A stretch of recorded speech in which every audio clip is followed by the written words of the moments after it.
ನಮಸ್ಕಾರ ಸ್ನೇಹಿತರೆ, ನಾನು ಚಾಣಕ್ಯ ಚಾನಲ್ನ 68ನೇ ದಿನದ ಈ ವಿಶೇಷ ಸಂಚಿಕೆಗೆ ಸ್ವಾಗತ. ನಾವು ಇಂದು 11ನೇ ಅಧ್ಯಾಯದ ಪರಮೋಚ್ಚ ಘಟ್ಟದಲ್ಲಿದ್ದೇವೆ. ಅರ್ಜುನನಿಗೀಗ ಭಯವಾಗುತ್ತಿದೆ. ಆತ ಕೃಷ್ಣನನ್ನು ಕೇಳುತ್ತಿದ್ದಾನೆ, ಉಗ್ರರೂಪಿಯಾದ ನೀನು ಯಾರು ಎಂದು. ಇದಕ್ಕೆ ಕೃಷ್ಣನು ನೀಡುವ ಉತ್ತರ ಇಡೀ ಜಗತ್ತಿನ ಇತಿಹಾಸದಲ್ಲೇ ಅತ್ಯಂತ ಪ್ರಭಾವಶಾಲಿ ಮಾತುಗಳಲ್ಲಿ ಒಂದು. ಬದುಕಿನ ಅಂತ್ಯ ಮತ್ತು ಯುದ್ಧದ ಅನಿವಾರ್ಯತೆಯನ್ನು ಸಾರುವ ಆ ಮಹಾನ್ ಶಬ್ದಗಳನ್ನು ಇಂದು ನಾವು ಕೇಳೋಣ. ಆಖ್ಯಾಹಿ ಮೇಕೋ ಭವಾನುಗ್ರರೂಪೋ ನಮೋಸ್ತುತೆ ದೇವವರಃ ಪ್ರಸೀದ ವಿಜ್ಞಾತುಮಿಚ್ಛಾಮಿ ಭವಂತಮಾದ್ಯಂ ನಹಿ ಪ್ರಜಾನಾಮಿ ತವ ಪ್ರವೃತ್ತಿಂ. ಶ್ರೀ ಭಗವಾನುವಾಚ. ಕಾಲೋಸ್ಮಿ ಲೋಕಕ್ಷಯಕೃತ್ ಪ್ರವೃದ್ಧೋ ಲೋಕಾನ್ ಸಮಾಹರ್ತುಮಿಹ ಪ್ರವೃತ್ತಃ ಋತೇಪಿ ತ್ವಾಂ ನ ಭವಿಷ್ಯಂತಿ ಸರ್ವೇ ಯೇ ಅವಸ್ಥಿತಾಃ ಪ್ರತ್ಯನೀಕೇಷು ಯೋಧಾಃ. ಅರ್ಜುನನು ಕೇಳಿದನು, ಉಗ್ರರೂಪಿಯಾದ ನೀನು ಯಾರು ಎಂದು ನನಗೆ ಹೇಳು. ದೇವಶ್ರೇಷ್ಠನೇ, ನಿನಗೆ ನಮಸ್ಕಾರ. ನನ್ನ ಮೇಲೆ ಪ್ರಸನ್ನನಾಗು. ಆದಿಪುರುಷನಾದ ನಿನ್ನನ್ನು ಅರಿಯಲು ನಾನು ಬಯಸುತ್ತೇನೆ. ಭಗವಂತನು ಹೇಳಿದನು, ನಾನು ಲೋಕಗಳನ್ನು ನಾಶ ಮಾಡುವ ಪ್ರಬಲವಾದ ಕಾಲನಾಗಿದ್ದೇನೆ. ಈಗ ಲೋಕಗಳನ್ನು ಸಂಹರಿಸಲು ಇಲ್ಲಿ ಪ್ರವೃತ್ತನಾಗಿದ್ದೇನೆ. ನೀನು ಯುದ್ಧ ಮಾಡದಿದ್ದರೂ ಸಹ ಎದುರಾಳಿ ಸೈನ್ಯದಲ್ಲಿರುವ ಈ ಯಾವ ಯೋಧರು ಬದುಕಿ ಉಳಿಯುವುದಿಲ್ಲ. ಕಾಲ ಎಲ್ಲವನ್ನು ನುಂಗುತ್ತದೆ.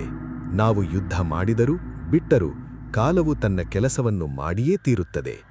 ಕೌರವ ಸೈನ್ಯದ ಪಾಪದ ಕೊಡ ತುಂಬಿದೆ.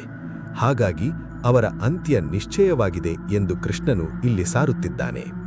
ತಸ್ಮಾತ್ವಮುತ್ಥಿಷ್ಠ ಯಶೋಲಭಸ್ವ ಜಿತ್ವಾ ಶತ್ರೂನ್ ಭುಂಕ್ಷ್ವ ರಾಜ್ಯಂ ಸಮೃದ್ಧಂ ಮಯೇವೈತೆ ನಿಹತಾಃ ಊರ್ವಮೇವ ನಿಮಿತ್ತಮಾತ್ರಂ ಭವ ಸವ್ಯಸಾಚಿನ್.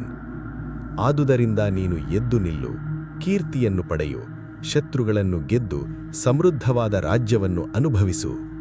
ಇವರೆಲ್ಲರೂ ಈಗಾಗಲೇ ನನ್ನಿಂದಲೇ ಕೊಲ್ಲಲ್ಪಟ್ಟಿದ್ದಾರೆ.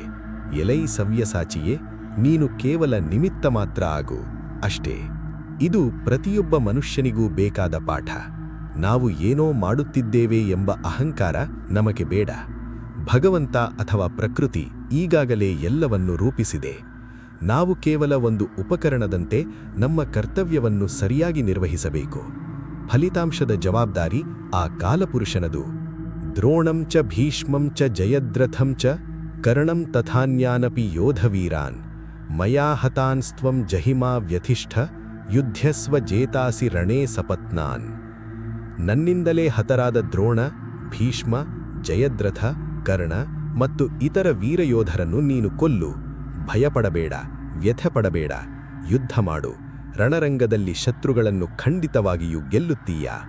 ಸ್ನೇಹಿತರೆ, ನಾನೇ ಕಾಲ ಎಂಬ ಕೃಷ್ಣನ ಈ ಮಾತುಗಳು ಅರ್ಜುನನಿಗೆ ಧೈರ್ಯ ಮತ್ತು ಜವಾಬ್ದಾರಿ ಎರಡನ್ನೂ ನೀಡಿತು. ನಮ್ಮ ಬದುಕಿನಲ್ಲೂ ಅಷ್ಟೇ. ಎಂತಹ ಕಠಿಣ ಪರಿಸ್ಥಿತಿ ಬಂದರೂ ಅದು ಕಾಲನ ನಿಯಮ ಎಂದು ಸ್ವೀಕರಿಸಿ ನಮ್ಮ ಕರ್ತವ್ಯವನ್ನು ನಾವು ಮಾಡಬೇಕು.